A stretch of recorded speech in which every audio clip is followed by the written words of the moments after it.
Après la phase d'emballage, il y aura une phase de transport, puis de rangement dans les réserves provisoires. Il y aura une partie réserve, il y aura l'atelier de restauration, la documentation, des services aussi plus administratifs. Le lieu où l'ensemble des réserves et des services va emménager se trouve hors de Lyon. C'est un bâtiment actuellement en travaux. Alors le bâtiment ici, actuellement, va être intégralement rénové pour pouvoir accueillir l'ensemble du musée des tissus de Lyon. Ce bâtiment, en fait, est un ancien bâtiment industriel du début du XXe siècle, qui était un bâtiment destiné au détranquannage du fil de soie.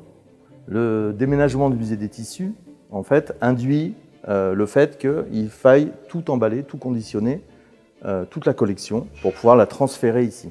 Ensuite, elle va être réinstallée, rangée dans des réserves, des espaces sécurisés, climatisés, à l'abri de la lumière, pour recevoir la collection. Alors, la première nécessité, c'est l'hygrométrie et la température, et l'absence de lumière naturelle, pour éviter d'avoir des détériorations dans le temps à cause des infrarouges, des ultraviolets. En premier lieu, en fait, le plus important, ça va être protéger la collection avec ces outils.